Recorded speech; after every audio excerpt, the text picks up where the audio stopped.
Sejam muito bem-vindos a mais um episódio de 4.1, 4 mulheres e um propósito, mais uma história inspiradora. Vamos contar aqui para vocês.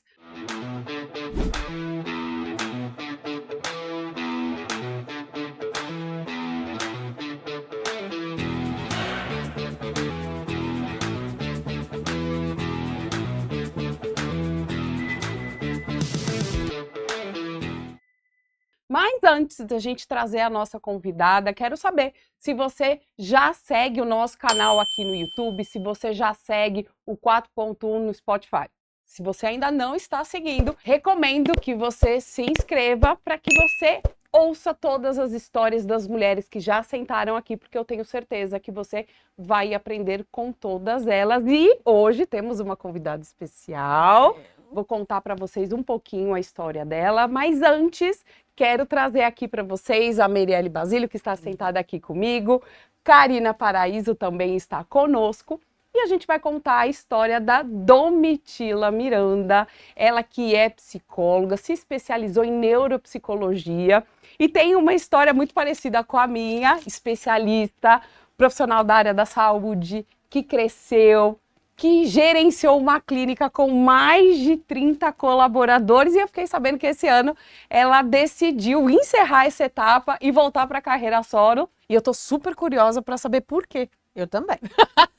Ela que cresceu, rampou nessa área, né, da saúde, empreendeu, uma equipe de 30 e voltou, mas também em paralelo sempre seguiu a carreira da educação. Hoje ela é uma referência em neuropsicologia, em avaliação de crianças superdotadas e adultos também, né? E ela vai contar um pouquinho sobre isso, de como ela chegou nesse ultra nicho da superdotação. Ela segue também numa área acadêmica, formando especialistas aí pelo Brasil afora. Então, seja bem-vinda, Domitila! Uma salva de palmas! Tá linda! Que legal! E ouvindo, falei, uau, que mulher! Nossa, que mulher incrível! Obrigada, gente. Muito feliz pelo convite de estar aqui. Muito obrigada. Oportunidade mais linda. Ah, muito bom. E para mim em específico, gente, a gente traz aqui sempre para nossa conversa, né?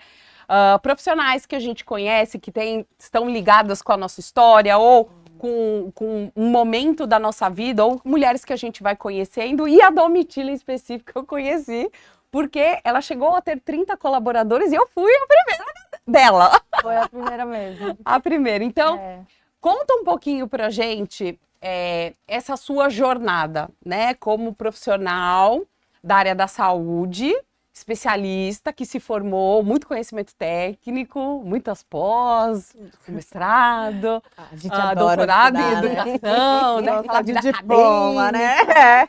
Mas você empreendeu. E você cresceu, e você começou a gerenciar pessoas. Então, conta pra gente um pouquinho desse processo. Bom, enfim, eu fiquei pensando, né, como que eu ia contar, assim, a história, porque a minha história me levou muito, assim. Quando eu vi, eu tava lá, sabe? Aconteceu assim, quando eu vi, eu tava lá. Então, eu me formei em 2005, mas eu comecei a fazer clínica dentro do Instituto em 2003 já. Eu não sou fundadora do Instituto, mas é uma empresa familiar, foi fundada pela minha mãe e minha tia, que não são da área da saúde, elas migraram. Minha mãe é uma engenheira, imagina, hoje uma mulher de 75 anos que é uma engenheira, que foi 30 anos engenheira no metrô de São Paulo, e ela na aposentadoria migrou completamente para a área de educação e abriu o Instituto com a minha tia, que era uma educadora, né? Foi uma profissional muito de referência na formação de professores aqui em São Paulo, enfim. E elas criaram um instituto para a gente formar profissionais da área de desenvolvimento cognitivo, era isso. E eu estava na graduação. Então, quando eu comecei a fazer estágio, elas já estavam ali, elas estavam começando isso, né? Quando eu cheguei no CBM, o CBM tinha 3 anos de história. E eu fui muito privilegiada, porque eu brinco que eu fiz universidade pública e eu brinco que o aluno da universidade pública, ele deixa de ser um futuro promissor e vira um problema nacional no dia da formatura, porque eles viram desempregado, né? Ai, Jesus. Não, e eu não passei por isso, porque elas estavam lá. Então eu nunca fui desempregado, assim. Eu cheguei e eu não tinha muito para onde ir, porque minha mãe tinha uma empresa numa área, eu sempre fui da educação, eu fiz estágio em psicologia da educação, eu sempre quis estar na formação. Então, quando eu me formei, eu tinha um cantinho pronto para atuar. E fui meio que assim, tem que ir, porque não tinha opção, né?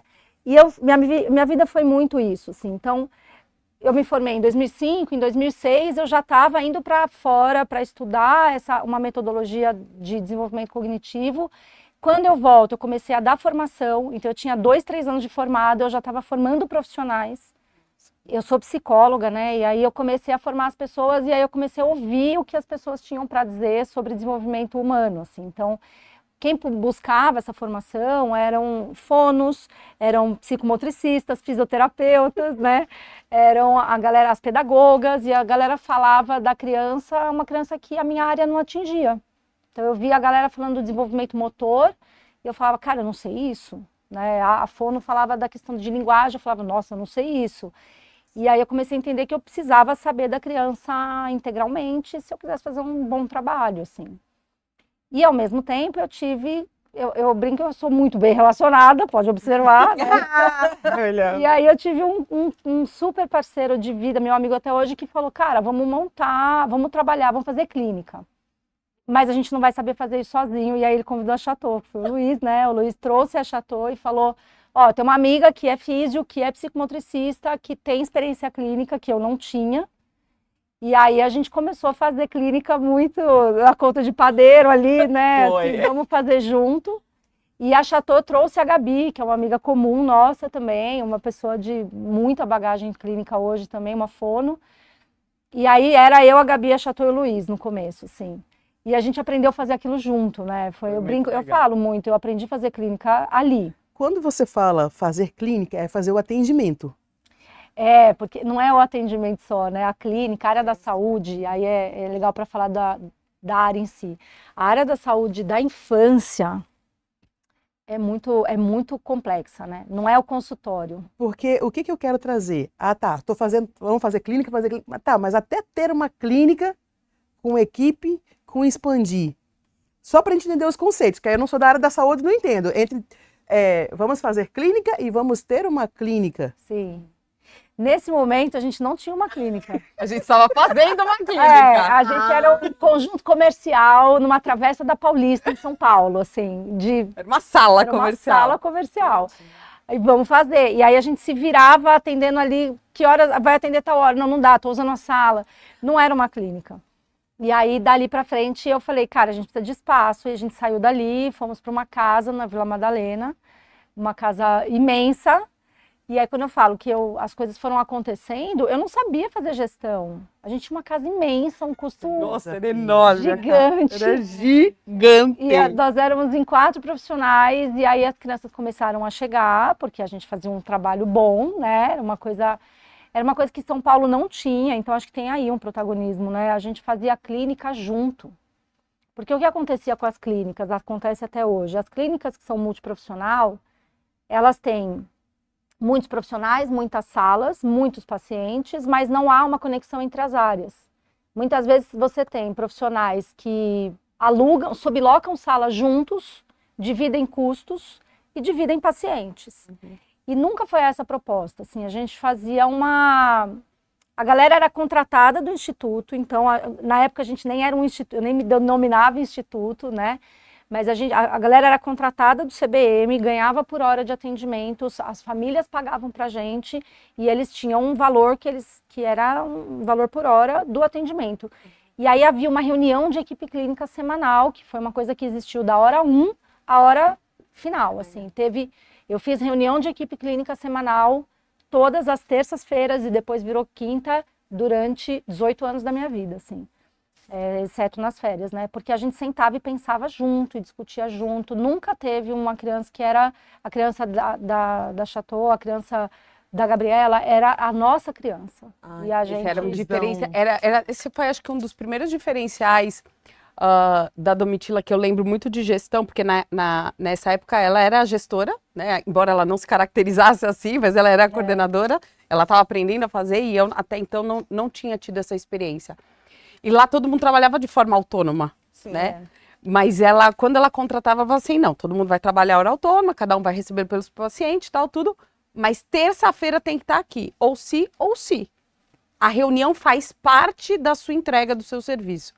E depois eu acabei replicando esse mesmo modelo, porque eu vi o quão valioso era você ter horário com a equipe. A tal reunião da equipe de juntar as áreas, no caso hoje de empresas juntar as áreas, mas no caso da parte clínica todos os profissionais envolvidos daquela criança precisam conversar junto. E eu acho que faz total diferença pro atendimento, pro diagnóstico, para tudo, né? E é um lugar legal que é uma visão de gestão que não é uma gestão administrativa. Porque quando se fala muito em gestão de negócio, muitos pensa muito no administrativo, é o RH, é não sei o que, é finanças. Você traz uma visão, não sei se você já havia olhado por esse ponto, é uma gestão do atendimento e do tratamento da criança. Sim. Porque quando você traz, né, uma equipe multidisciplinar para reunir, para falar assim, vamos falar da Karina, tá? Qual é a sua visão? É uma gestão. Teve até uma fase que as meninas falavam para mim, não, mas a gente tem que entender quem é o gerente do caso. E esse nome existe na área, né? O gerente do caso. E quando eu ouvia esse nome, eu falava, cara, que gerente do caso? Não existe isso. Não, existe, porque tem um terapeuta que articula o caso. Ele é o principal, que faz né? a ponte de todo mundo. E eu fazia isso. Teve até uma fase da trajetória da clínica que eu falava que eu não era terapeuta. Você lembra disso? Eu falava, não, eu não sou terapeuta, eu não atendo. É tipo assim, eu sou o arquiteto, vocês executam a obra. Eu fazia uma coisa de ser maestro do negócio. É estrategista do negócio. Mas você sempre foi assim, Domi? Porque liderar, a gente sempre fala aqui que é um processo. Empreender, a gente já sempre fala que é um desafio. Liderar a equipe na área da saúde, triplamente. Sim. Então, como que foi para você? Ou o que você teve que desenvolver de habilidade sua para poder liderar essa equipe, para poder gerenciar esse negócio? Gente, se eu disser que assim, eu não sei. A coisa Foi aconteceu. Se você pergunta, Domi, foi sempre assim? Foi sempre assim. Eu era líder da gangue de pequenininha. Era. Esqueci de falar que ela é corintiana raiz. Maravilhosa. Daquela que lidera a galera. Chefe Bianca agora. Ela que vai no estádio e leva a família toda. Toda semana. Corintiano, então é Sou guerreiro. fiel torcedora. Gente, a minha criança de 2 anos ela é fiel torcedora, igual a de 12, é tudo certo. Adoro. Sou muito corintiana. Eu sempre teve a coisa de ser líder, assim. A gente é 18 primos, né? Eu era muito líder da galera, eu inventava as brincadeiras, eu sempre tive esse rolê, mas eu me vi líder, do ponto de vista corporativo, muito recentemente, assim. Eu não me colocava nesse lugar, eu não gostava desse lugar. Teve uma fase também que eu tinha uma coordenação de equipe contratada. Essa colega nossa, a nossa amiga Gabi, ela foi minha coordenadora, cara, quase 8 anos, assim. Eu dava graças a Deus, porque ela respondia pela coordenação. Eu não gostava do título, eu não gostava do lugar, porque eu não sabia fazer. Eu achava que eu não sabia fazer. E eu sempre soube fazer, assim, mas eu não sei falar pra você o que eu precisei. Eu acho que sim, tem algumas coisas que eu precisei aprender que não eram minhas, assim. Primeiro, uma escuta ativa horizontalizada, sabe? Uma coisa assim, a clínica é minha, eu estou na linha de frente, mas assim, é a gente. Sempre somos nós. Pra mim isso faz muita diferença, porque tem muitas empresas que vai na vertical. Hierarquia, ponto, acabou. Não, e ali mas isso foi muito acontecendo, assim, dizer que assim, vou parar a pensar nisso porque eu preciso desenvolver. Nunca foi, nunca aconteceu. Mas era uma coisa que eu falava, cara, o que falta? E foi muito intuitivo mesmo, sabe? Mas era sempre assim, então vamos lá, um paciente teve um problema X e a escola reclamou de alguma coisa. Não é o fulano o terapeuta X tem um problema. Cara, nós temos um problema. Aconteceu um perrengue conosco, com a gente. É do instituto, é nosso. Então, acho que isso era uma coisa importante, assim. Uma outra coisa que na área da saúde não é sempre bem visto é que a gente sempre fez um acolhimento extremamente afetivo. Então, assim, a criança, ela chega, ela é problema meu. Não dá, eu não posso querer mais que a família. Isso é um aprendizado importante na área da saúde da infância, porque a nossa atuação é limitada, então se você se envolve emocionalmente, eu sou extremamente emocionada, né? Você se envolve emocionalmente e passa de um limite ali, você o trabalho vai por água abaixo, né? Então, essa foi uma aprendizado importante. Aonde é o meu limite? Eu sou afetiva, a gente humaniza, a gente é afetivo, mas eu tenho um limite porque eu não posso querer mais que a família, eu não posso atuar no lugar da família. E isso é uma coisa que foi muito significativa, assim. Mas tem uma coisa que eu não tinha pensado, e agora, né, a gente falando de gestão, assim, eu fui coordenadora de pós-graduação de gestão do conhecimento e inovação do Senac durante 3 anos. Eu fui colocada lá. Então. Não, mas isso foi junto, foi antes da minha filha nascer, assim. Eu fui convidada por uma colega pela competência de liderança de equipe, que eu não tinha nenhuma noção da área de gestão. Né? Tinha zero noção da área de gestão. Mas ela falou, eu preciso de alguém para assumir meu lugar, porque eu tô saindo não sei o quê. E ela me enfiou lá para coordenar. Cara, eu dei pós-graduação em gestão do conhecimento em grandes multinacionais, assim. Ai, que delícia. Eu falava, eu olhava o lugar, eu tinha nem roupa para trabalhar, sabe? E nem look pra esse evento, Jesus. Eu tô fazendo aqui. E aí você chegou a gerenciar 30 profissionais na sua 30 equipe. profissionais. E aí esse ano você tomou uma decisão. Sim. Sim, porque assim, eu estava falando para vocês no começo, né? A área da saúde da infância todo o trabalho é complexo, beleza? Não é colocando no lugar, porque eu não gosto do romantismo também de, ai, que trabalho lindo. Cara, é um trabalho perrengue, a gente se prepara diariamente, beleza. Só que você está lidando com o amor da vida de alguém, né? A pessoa não te entrega a empresa dela, ela te entrega um filho e fala, ó, eu tenho um perrengue que é o mais difícil da vida, porque eu só trabalhei com crianças atípicas, neurodivergentes, né? Então, é lidar com dor de mãe diariamente, e é uma dor que é a maior que tem, né? Na minha experiência, assim. E aí, isso me cansa hoje. Me cansa, assim, isso me sobrecarregou. Justamente porque eu me envolvo até o final do processo intensamente. Então, eu estava muito angustiada de carregar muito a complexidade disso.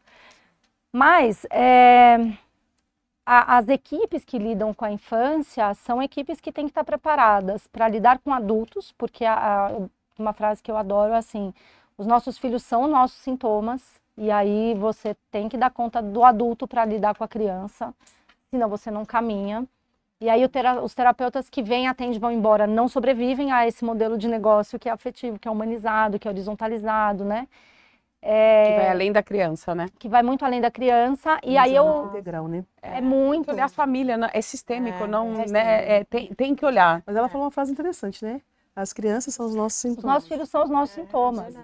E não é o filho da pessoa que está a minha filha é meu sintoma, os nossos filhos são, assim. Isso não é uma coisa ruim, porque é maravilhoso. A gente tem um processo de continuidade, de valor, tá tudo certo, mas enfim, então, e a geração, eu acho que eu senti um impacto da nova geração de terapeutas, assim, sabe? Ai, tá difícil? Aham. Difícil trabalhar com a nova geração. É um difícil, mas ao mesmo tempo não, porque assim, cara, eu tenho 22 anos de clínica, gente, eu sou velha, né? Eu sou uma terapeuta velha. Mas sou uma terapeuta que está estudando, estou indo agora para um doutorado, estou super, né, me atualizando ali. E receber a galera nova, por um lado é incrível, porque você retroalimenta o processo todo, né? Mas por um lado te demanda uma gestão de um outro tipo de pessoa mesmo. Uma coisa é você fazer uma gestão de uma equipe da nossa geração e a outra coisa é a geração atual, que eles querem um outro tipo, eles são mais práticos, mais pragmáticos e eles têm dores que eu não dou conta mais. O que você acha que é a maior lacuna que tem nessa formação, nessa nova geração de profissionais? Eu não sei nomear a lacuna, mas eu vou te dar um exemplo de gatilhos que me fizeram querer parar. Tá bom? Então, vamos lá. Primeiro, eu tenho uma filha de 2 anos, então foi isso também. Fui mãe mais velha, e aí o puerpério aos 42, queridos, vocês imaginam que é o puerpério aos 42. Quando a Melissa nasceu, eu já fiquei na dúvida se eu queria, porque eu tinha a clínica multiprofissional, o centro de formação, a área de pesquisa, sou extremamente sobrecarregada. Então eu já falava, eu preciso escolher batalhas, né? Mas a clínica nunca foi uma opção não ter clínica, assim. Aquilo era a menina dos meus olhos, né? Eu achava até que eu nem saberia fazer consultório sozinha. Sempre tive essa crença de que sozinha eu não dou conta, porque eu nunca fiz, eu não vou saber. Eu sempre achei isso. Mas aí eu comecei a ocupar o meu tempo, eu sou psicóloga, sou gestora, hoje eu tenho muito know-how de gestão, fui desenvolvendo isso, né? Que eu falo, foi acontecendo como se eu não soubesse o que eu estava fazendo. Hoje eu tenho muita clareza disso, mas chegou uma hora que eu não conseguia mais fazer psicologia. Eu não conseguia mais fazer clínica, porque eu estava com terapeutas assim, e o prontuário é muito difícil de registrar, o meu PDF não edita. Aí você tem que ficar 3 horas com a terapeuta para achar uma forma, porque o meu conselho exige o registro, porque se eu não registro, eu corro uma questão extremamente burocrática, extremamente nada a ver com o negócio, nada a ver com o business, isso não é o que a gente vê. Eu não sei fazer isso, gente. Porque a minha vontade é assim, instala um PDF novo, sei lá. Resolve vira. o problema. Faz na mão, cara, precisa registrar, sabe? Aí outras coisas assim, o terapeuta faltou, por quê? Porque ele não sei, a gente não sabe, não responde. Aí você tem um paciente na recepção, uma criança autista, nível 2, na recepção esperando o atendimento e a mãe olhando para você e fala, cadê o terapeuta? E o terapeuta não veio. E aí você fala, o que aconteceu? Eu tive uma enxaqueca forte, dormi. Cara, manda uma mensagem, sei lá. Falta de comprometimento. Começou a acontecer umas coisas que... né? Coisas que assim, eu ocupava meu tempo com isso. Sim. Sabe? E eu sempre tive muito jogo de cintura para lidar com essas coisas, mas eu acho que a maturidade te faz olhar e falar, cara, eu tenho que escolher aonde eu vou direcionar o meu tempo. Acho que a sensação do tempo para uma mulher 40 a mais, né? A maturidade faz a gente escolher as batalhas, assim. E a clínica estava no auge. Eu fechei no auge. Eu tinha muitos pacientes. Eu tinha um faturamento lindo. A gente estava bem. A gente trocou de carro ano passado fui para Europa. Cara, ano passado eu fui para Europa com as minhas amigas. Deixei meu marido em casa com as duas e fui para Europa. Fiquei 9 dias. Delícia. Fui para um congresso, fui trabalhar, mas entende? Aí fizemos uma viagem, sabe uma coisa, um padrão de vida? No faturamento alto, hein? Não, a gente estava no auge. A gente estava no auge e aí a ideia era assim, eu cheguei em outubro, começo de outubro, Melissa fazendo 2 anos, marco do aniversário da Mel, e eu abri um processo seletivo que eu precisava de 4 pessoas na equipe. A gente estava em 8 pessoas, e aí eu falei, bom, preciso de mais 4. Ou eu contratava 4 pessoas, ou eu tinha que fechar, porque eu estava com era outubro, a gente estava com fila de espera para março. Eu não conseguia absorver mais. E aí eu fui para o processo seletivo, e aí eu desisti. Porque eu comecei a olhar o que viria da demanda de gestão de pessoas. De gestão de pessoas. De pessoas. Esse é o ponto. E do processo formativo, porque a área clínica tem uma coisa assim, quem vem para um ambiente clínico institucional são terapeutas que ou estão começando ou são impactados pelo projeto de equipe, que é um projeto incrível, mas do ponto de vista da remuneração, para o terapeuta não faz muito sentido, porque você ganha muito mais trabalhando sozinho, né?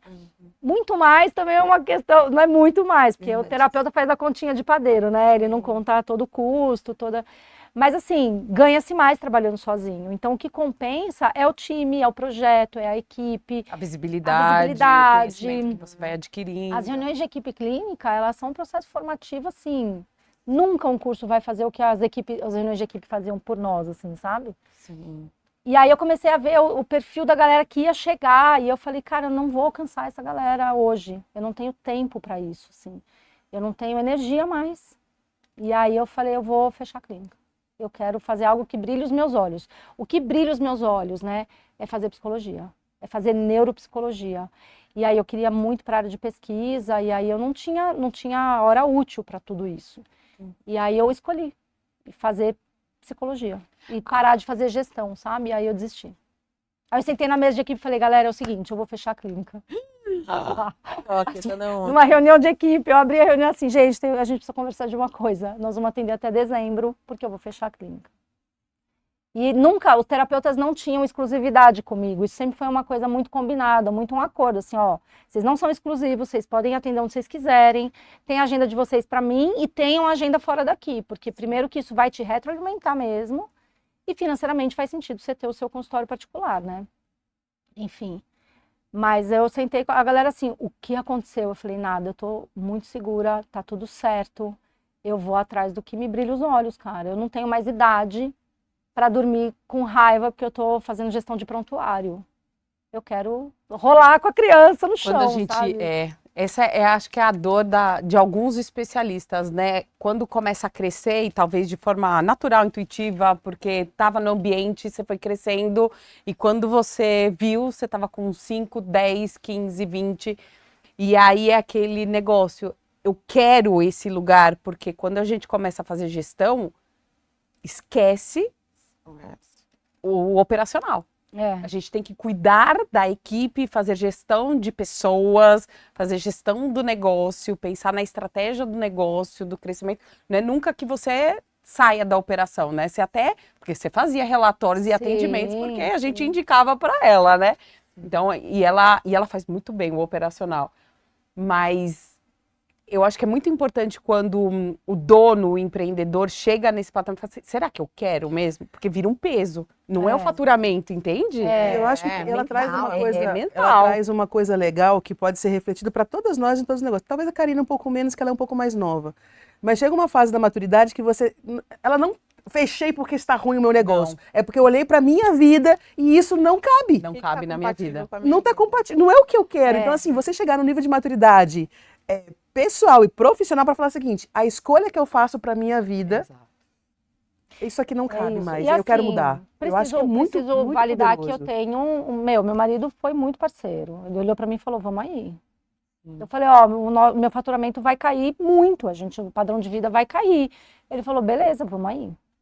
Ele falou, vamos aí. E eu não vou passar perrengue, entendeu? Não é que vai cair ao ponto da gente viver dificuldade.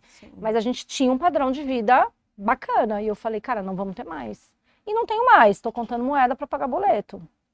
Vai passar? Eu tô pagando moeda.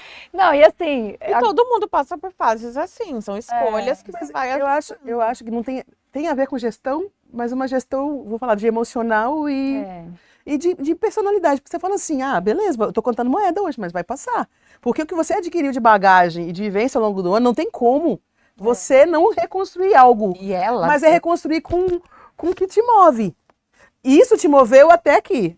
Tudo que você aprendeu te trouxe até aqui, né? Daqui pra frente é um outro jogo, é uma outra forma. Eu tinha uma visão de que sem isso eu não ia conseguir nunca. Eu tinha uma visão de que sem a minha equipe eu não era ninguém. Eu falava, cara, eu não vou dar conta. Sem equipe eu não vou conseguir. E tá a coisa mais linda. Eu amo. Meu paciente sai da minha sala, eu não tenho ninguém me esperando. Suprido, entreguei. Meu! Muito bom. Eu posso fazer o que eu quiser. Eu posso fazer um xixi sem ninguém falar, viu? Adoro. Mas faz, Vi. Não teve vontade de vender o seu negócio? Não tive, eu tava com preguiça. Então é nisso que eu sou super impulsiva, sabe? Sabe quando eu falo a coisa foi acontecendo? Eu não quis vender, porque isso me demandaria no mínimo mais uns 6 meses de clínica. Eu não queria mais. Prolongaria a decisão. Eu não queria que você já mais, tava. assim. Sabe o que eu fiz? Sabe como que eu fechei? E aí eu vou contar um pedacinho da nossa história também. Quando a gente trabalhou juntas, eu e a Chateau, teve uma fase que a gente entendeu que não fazia sentido seguir juntas. Mas eu entendia que fazia sentido ela seguir com os pacientes que ela estava. Então, quando a gente decidiu que não vamos ficar juntas, eu falei com as mães e falei, a Chateau tá saindo, você tem que sair com ela. Porque ela cuida do seu filho, não sou eu, né? E aí, a hora que eu fechei a clínica, eu fiz isso com todo mundo. Falei, galera, eu vou fechar e eu vou encaminhar os pacientes para vocês. Quem vai seguir atendendo, procurem um espaço para atender, na região ou onde vocês quiserem. E eu vou encaminhar os pacientes para vocês. E aí, quem quiser vai com vocês, quem não quiser não vai.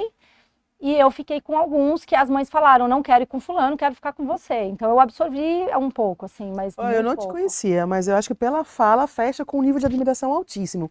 Porque tem que ter um nível de maturidade, de todos os níveis, muito alto para falar o seguinte, não é meu, é seu. Porque é você que resolve. E isso traz um olhar humano para profissional que você é, num nível que não tem. Por isso que deu certo, né? O modelo, tudo. Porque você fala assim, eu registro mais uma vez.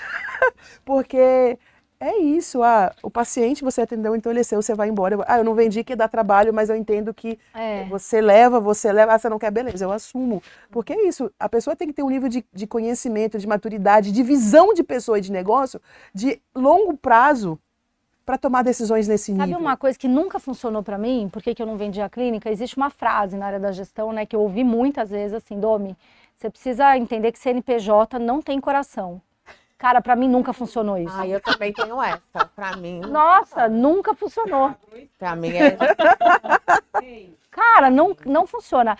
Você foi falando, eu fui pensando, sabe para mim o gatilho final, assim, o dia que eu cheguei na minha casa, sentei com o Takashi, né, meu marido, falei, eu vou fechar. Foi um dia que eu entrei na recepção, tinham 4 pais na recepção, e eu sempre fiz a entrevista inicial de todos eles. Eu recebi as famílias, eu ouvi a queixa clínica, que chama, né, o motivo que trazem eles até a gente. E aí eu direcionava sentava com a equipe, falava, galera, eu pensei nesse projeto, o que vocês acham? Vamos para, não faz sentido, beleza. Um dia eu entrei, e aí na recepção eu tinha 4 famílias, 4 mães ou pais ali, e eu não sabia de quem eles eram pais. Eu olhei e falei, cara, esse cara é o pai de quem? E aí, nossa, esse daqui é pai de quem? E aí, crianças novas, e eu achava aquilo de uma irresponsabilidade, porque, cara, aquela família confiou o filho a mim. E eu não sei quem ele é. Porque é uma galera, porque ficou grande. Aí eu falei, não quero mais. Assim eu não quero mais. Não faz sentido pra mim, sabe? Esse dia eu entrei na secretaria, falei pra Lia, que é a minha assistente, tá comigo até hoje, eu falei, Lia, esse cara é pai de quem? Ela fez assim. Tipo assim, chegou esse dia, eu não sabia quem eram, tinham dois, eu lembrava da fisionomia. Mas são famílias que sentavam comigo para falar, cara, eu tenho um problemaço com o amor da minha vida. E aí na hora 2 eu não sei quem essa pessoa é, eu falei que não consigo mais. Aí é número, sabe? Aí eu não dou conta. Aí não dá conta. Você tá falando muito da sua trajetória como clínica, né? Mas eu queria também entrar na tua trajetória educacional, porque Domitila é uma referência nacional em neuropsicologia e ela quebrou um tabu enorme na nossa área de quem poderia trabalhar com neuropsicologia e a formação da neuropsicologia. E eu lembro, falei, gente, a Domitila vai entrar nessa briga, nessa seara. Eu falei, nossa senhora, né? Porque existia uma linha muito forte que a neuropsicologia era exclusivamente do psicólogo e a Domi trouxe formação para outros profissionais da área da saúde também conhecerem da neuropsicologia, né? E aí ela destravou um mercado. Ela foi muito inovadora nessa formação e você acabou nichando no superdotados. Né? Então eu queria que você contasse um pouquinho dessa trajetória, porque você tinha clínica, tinha 30 profissionais, entregava conteúdo e formação para eles ali nas reuniões técnicas, né? Sim. Mas agora você faz de uma outra forma, através de curso, formação, você tem pós-graduação, né? Sim. Então conta pra gente um pouquinho desse teu braço agora educacional. A formação também é uma coisa que sempre rolou, né? Primeira vez que eu entrei numa sala de aula, eu não era nem formada, não tinha concluído a graduação, assim. Então sempre foi um lugar que eu fui colocada, eu sinto muito isso, eu fui colocada. Mas eu falava, vamos aí, eu fazia. E aí eu amo a área de formação, amo. Então foi uma das escolhas, eu precisava escolher batalhas, e aí quando eu decidi fechar a clínica, eu escolhi a área de pesquisa, que ela implica necessariamente na área de formação, né? O aprimoramento em neuropsicologia é um curso que agora vai chegando na turma 5, tá no 5º ano já. Olha. E é uma linha de neuropsicologia para todos, eu falo da ciência aberta, e eu tomo muita paulada dos psicólogos, assim. Os psicólogos são muito assim, ou eles me amam, ou eles querem que eu morra, porque eu tô tirando a reserva de mercado da psicologia quando eu falo que a neuropsia é uma ciência aberta. Mas isso não é uma coisa da minha cabeça, a neuropsicologia é uma ciência aberta em qualquer lugar do mundo, inclusive aqui, né? O lance é que a gente tem uma questão mercadológica, de teste restrito e tal, mas nem é o caso de falar disso, mas eu trouxe, porque eu trabalho muito com a psicopedagogia, né? Sempre trabalhei com a psicopedagogia, que é uma outra área, e a psicopedagogia é uma área que foi muito desqualificada pela psicologia, pensando que é uma área que não se consolidou sob o viés da ciência. Hoje é uma área muito embasada em ciência, mas não foi a trajetória dela. E aí eu puxava essas meninas falando assim, gente, vocês precisam ter um trabalho baseado em ciência. E aí quando eu fui fazer neuropsicologia, que foi quando eu encontrei a superdotação, que você perguntou do nicho, né? O que me levou para estudar altas habilidades de superdotação foi a minha filha mais velha. Minha filha é uma criança superdotada, uma adolescente superdotada, e quando esse laudo chegou para mim, foi uma bomba. Eu olhei para o lado e falei, quem vai me ajudar? E a gente estava muito no nicho do autismo, da síndrome de Down, do TDAH. Eu nem sabia o que era superdotação. Eu achava que ela tinha que abrir a boca e sair um Einstein de dentro dela, né? E, tipo, não era isso. E aí, Domi, você precisa de ajuda. E eu olhei para o lado e não achei ninguém. Não tinha, a psicologia não falava. Quem falava era a educação e do ponto de vista do desempenho. Dos alunos, nota 1000, né? Acho que até hoje só vocês, né? Não se fala muito ainda. Hoje ainda já tem mais gente, Tem ampliou um mais, pouco. uhum. Sim, hoje a gente já tem uma trajetória maior. Hoje a superdotação tá na moda, É verdade. infelizmente. Meu filho é um Einstein, né? O povo até... Não, e agora todo mundo é especialista. É. E o tráfego pago formou muitos especialistas em altas habilidades, entendeu? É difícil. Mas foi isso que me levou para a superdotação. Mas me levou assim, foi uma dor de mãe. Eu falei, eu quero estudar isso aqui para acudir a minha filha, para acolher a minha cria. Cara, eu nunca mais consegui sair, assim, porque daí eu fui sendo... Isso foi em 2018, 2017, 2018. Em 2020, eu estava no congresso do Conselho Brasileiro para Superdotação com a Ângela Virgulin, uma mesa, eu e a Ângela, que é uma super referência. Eu falei, cara, como eu vim parar aqui? Eu não sei, assim, real, não sei. Esse foi o congresso que me projetou, e aí de lá para frente eu nunca mais saí, assim. Todos os eventos eu sou chamada para falar de superdotação. 90% do público que me procura no consultório é para avaliação, para identificação de superdotação. E como eu venho de uma trajetória que foi a fragilidade que me levou, eu vim muito com o pé na porta assim, cara, a superdotação não é um prêmio, galera. Para com isso. Isso que eu ia te perguntar, porque muito se fala hoje que a superdotação é como se a criança fosse o alecrim dourado. É isso que eu falei. Ai, meu filho é um Einstein. É como se fosse algo bom, né? E traz muitas dificuldades, né? A criança que tem superdotação, né? Sim, eu tenho pacientes da clínica que eu já ouvi a expressão, ser superdotada é uma maldição. Cara, são crianças que não se identificam com pares. Eles não têm interesse comum com as crianças da idade. Eles são esquisitos. Eu lembro da minha filha pequena, esquisito, com todo o meu amor, tô chamando de esquisito, mas assim, eles se sentem diferentes, né? Eu lembro da minha filha com 4 anos de idade, meus sobrinhos pegando colchão para descer, colchão na escada, põe da escada, desce, todo mundo faz isso. Ela olhava e falava assim, Arthur, isso é muito perigoso. Ela nem sabia falar, ela ficava preocupada que ele ia cair da escada, ela não brincava, porque ela tinha um pensamento formal de pessoas extremamente mais maduras que ela, sabe? Eu falava, cara, não, né? A gente precisa cuidar dessa galera, assim. Então, foi assim que eu cheguei na superdotação e aí eu fui pesquisando, e aí é isso, né? Você entra no túnel e não sai mais, você quer entender, você quer saber, você quer responder. Aí cada superdotado é igual qualquer outra neurodivergência, não existe um padrão de funcionamento. E aí cada um vem com uma demanda, aí você quer entender aquela demanda, aí você estuda aquela demanda, e aí você vai... Hoje, dentro da área da formação do psicólogo, da neuropsicologia, enfim, do desenvolvimento infantil, você vê que cada vez mais existem cursos ultra nichados, específicos. E essa é a tendência de mercado? Parece que sim. Sabe por quê? Porque a galera não tem mais engajamento com curso longo, na verdade. Então, por exemplo, eu tenho o aprimoramento em neuropsicologia, ele tem 1 ano, é um curso de 400 horas. Ele é um curso que tem aula segunda e quarta noite e um sábado inteiro no mês. Ao vivo, tudo ao vivo.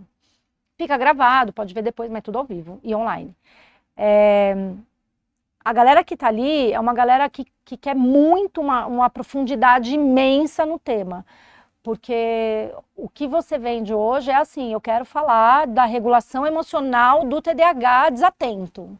Isso vende. O curso é regulação emocional, isso vende bem menos. Entendeu? Porque a galera quer... Especificidade. A solução rápida para um problema. Ela não quer um curso analítico de profundidade. Então, mas porque são necessidades diferentes, assim. Uma coisa é você ter um paciente que você precisa apagar incêndio. Tem hora que você precisa apagar incêndio. Eu acho que é isso, né? Até o padrão de consumo nosso. Eu tenho uma filha superdotada. Poxa, eu vou procurar alguém que já é especialista nisso. Não alguém que ainda ali formou em psicologia, atende qualquer criança, né? A gente vai no mais específico hoje em dia. Com o encerramento da clínica, eu pude me abrir ao novo. E aí eu abri o Conecta Ciência. Muito bom! Fale sobre ele. Olha lá, fecha uma área, um braço e agora abre outra. O Conecta, eu vou falar do Conecta para falar dessa coisa do nicho, né? O Conecta é uma plataforma de formação que integra essa áreas da saúde. Então, estou eu como neuropsicóloga e o Thiago Figueiredo, de Brasília, que é um psiquiatra. E aí, como que o Conecta acontece? O Thiago me manda um áudio. Domi, tô aqui pensando numa ideia, não sei o que, vamos. Eu falei, vamos. Nem pensei, falei, vamos.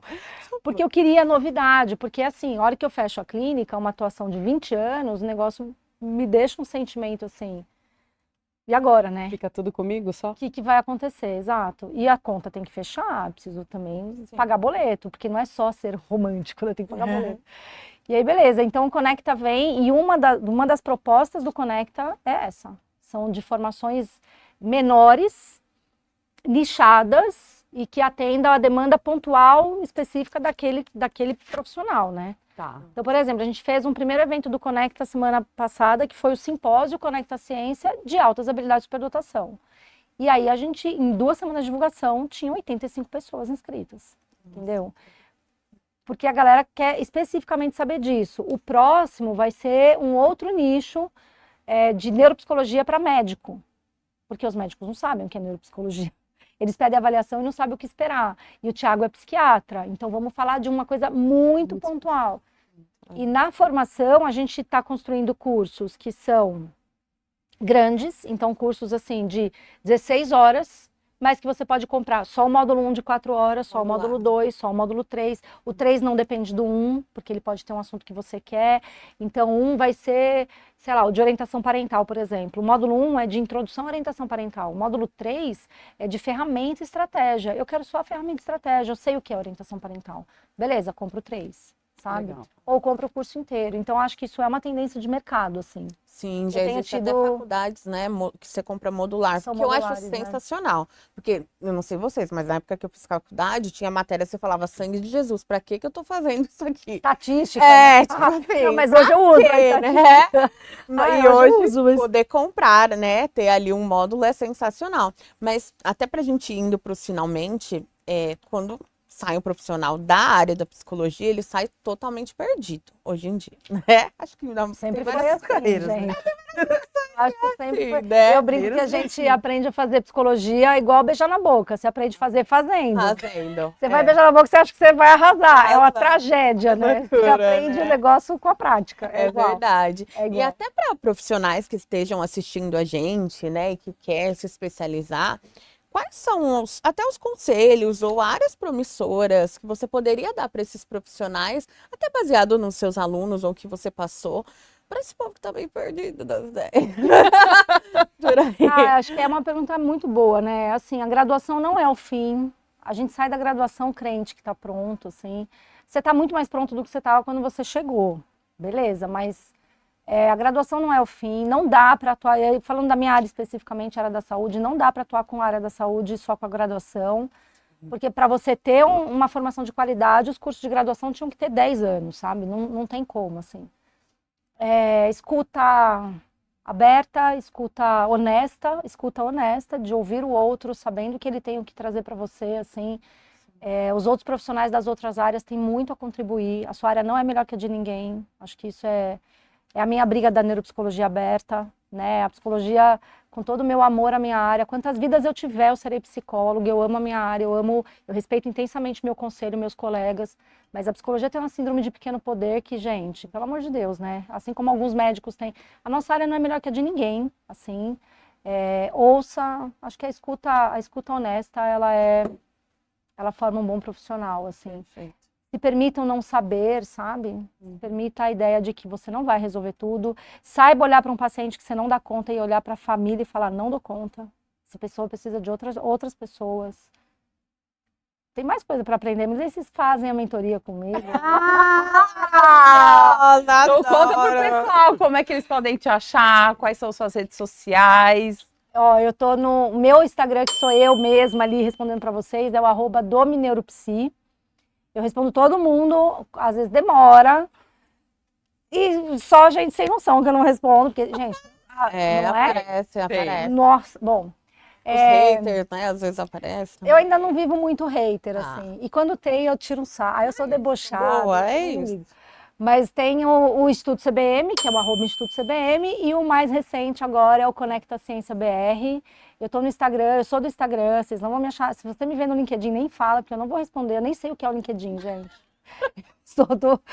Eu sou da bagunça do Instagram, eu tô lá no Instagram. Muito bom, muito bom. Então, obrigada, Domi. Queria Obrigada te a agradecer vocês. muito bom. por estar aqui, por compartilhar um pouco da tua jornada. Eu que conheço, que acompanhei de perto e acompanho também os bastidores, um pouco mais à distância. Eu sou fã do teu trabalho. Então, para quem quiser conhecer o trabalho da Domitila, as formações, eu fui formada pelo Instituto CBM. Muitas das aprendizagens que eu tive com a Domitila, eu aplico hoje, inclusive na área dos negócios. Então, a Domitila, ela destrava a mentalidade, ela é a pessoa que cutuca, que faz a gente pensar fora da caixa quando se fala em termos de desenvolvimento infantil. Então, quem está na área, recomendo, entrem lá no Conecta, entrem no Instituto, conversem com a Domitila, entendam um pouco sobre a jornada, a formação do profissional da área da saúde que trabalha com desenvolvimento infantil. Se você tem um filho ou precisa de alguma orientação, conversa com a Domitila, porque ela também tem uma rede de profissionais que estão com ela, e se é superdotação, então é a melhor pessoa.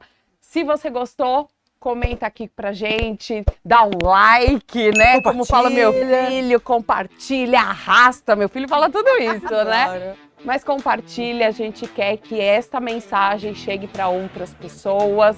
Agradecer vocês, meninas, por esse bate-papo, e a gente se vê no próximo episódio.